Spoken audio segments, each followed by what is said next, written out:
Sounding great. I'm Glenn Coulson, hanging out at Area 51 with Aaron Garner. What, again, great live sound, Aaron. Oh, thank you. Thank you, man. Yeah, we've got a great band here. It's great, yeah.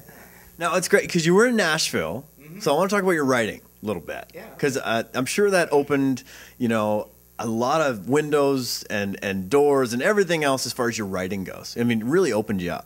Is that true? Oh, sure. And I'd like to thank you for making a great introduction to someone down there. Glenn, as you may or may not know, is a guy down on the Nashville scene a little bit as well. Yeah. A little bit. It was good. Well, I'm glad. Well, you got to get broken in by a couple of guys down there, you know, to know what's going on, which is good. That's it. So, you know, I got you know, chatting with a gentleman down there who's been in the business for a while, and you know, he.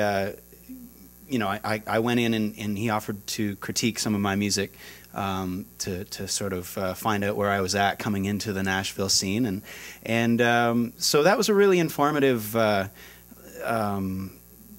know, kind of experience, because what's going on down in Nashville it's very focused on all the elements of hit songwriting. Like, you know, you're down there to write hits. You're not necessarily down there to express yourself per se. You know, if you can sort of incorporate that into songwriting in kind of a you know, a sincere and meaningful way, then that's great. But Nashville it sort of exists, you know, within its own box, and that's cool. You know, you just got to be prepared for that when you go down there. Yeah, I mean, that is one thing. You definitely can express yourself. You have, you know, your artistic, you know, vibe and everything else. But, you know, they're in the music business down there, yes. You know, and they're looking at cutting songs, you know, for artists as well as your own projects, right? That's the idea. But what a cool experience, because not only, obviously, you know, you're writing in Collingwood and you're writing all over Canada, but to go down there and go, oh, whole new perspective on writing. You know, what did you do for your writing? Because you wrote a couple down there, right? I did, actually. The last two songs that we were just listening to were songs that, or that we were performing, pardon me, were songs that me and the boys put together down in Nashville, and kind of pulled those together. So what that did for me was just kind of give me some tools to learn how to break down the barrier between myself, the songwriter and performer, and the listener, and a lot of it was just you know, changing some of the musical, or pardon me, the lyrical ideas in terms of, you know, instead of me talking about me and my experiences, I can tell a story that's about me, but then I can replace some of the words, particularly, you know, maybe changing I to you, you know, and that helps me convey my feelings a little more effectively to the listener, and maybe helps them internalize a little bit more about what it is that I'm trying to get across to them. And a lot of the times, I'm sure, you know, songs are an escape for people, you know, right? So they're listening to it and they're like, okay, well, how does it relate to me? Yes. You know, and if it doesn't relate to people, I'm sure, you know, you find that, well, they either turn the channel, or, you know, are going, you know, it's okay, it sounds good, but I didn't really get it.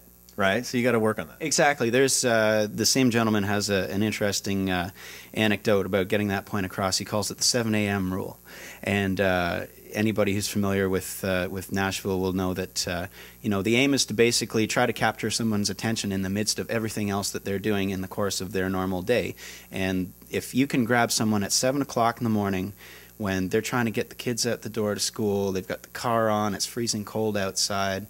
It's still maybe even a little bit dark, and you know, they've got their whole day ahead of them, and they're trying to get organized, and they stop and listen to your song on the radio, then you've succeeded. You know, that's what it takes to you know, kind of succeed in the commercial aspect of the music business these days. I know.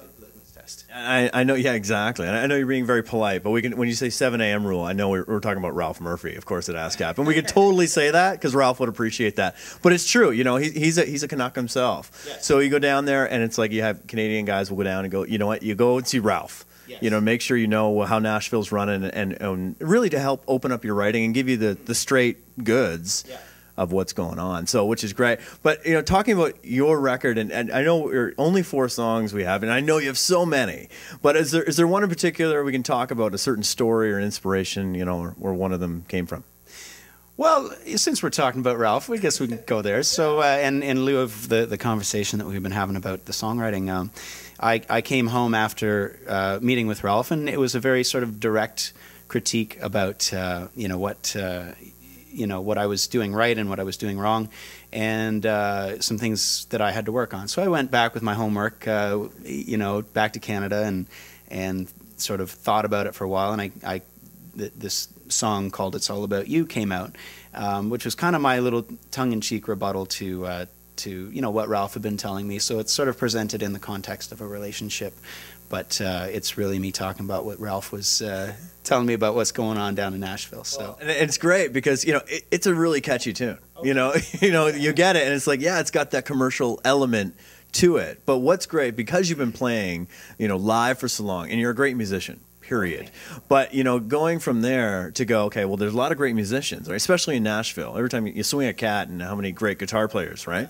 But to get those songs conveyed and get the best songs possible on your record is what the trick is, right? Yes. Oh, yeah, definitely. I mean, one of the great things also about Nashville is that you, as you were saying, you go down to a place like 3rd and Lindsley or 12th and Porter, and you can just get inspired by so many great artists and songwriters, and it's not just the critiquing that you come home with. It's also the inspiration of watching these other performers doing it really well down there, and not just sort of they're not just doing the pigeonhole thing. They're really incredible guitar players and drummers and singers and musicians, and kind of reminds me, my experience of hearing what's going on in Nashville aside from country music are records like Bringing Down the Horse by the Wallflowers and things like that, where you've got B3s and pianos and twangy Telecasters and things like that, and pedal steels, but they're not playing country music. It's Southern influenced, and it's there's an element of that that real sort of very commercially oriented Nashville sound in that music, but it's not written to that. And there's some really interesting soulful performance. Well, and speaking of which, on your record, the 2008, there and back, just a great sound. And again, we are going to hear one more from you, right? Whiskey Girl, you're going to perform for us, which is going to be great. Yeah. But you guys got to check this out. It's so great. There and Back. It's available on iTunes, I'm assuming. It is. Yeah, it's up on iTunes. Yeah, all that kind of stuff. But get it. Absolutely, put it in your iPod and everywhere else you can put it. And hanging out with Aaron Garner at Area 51. We're going to check out Whiskey Girl.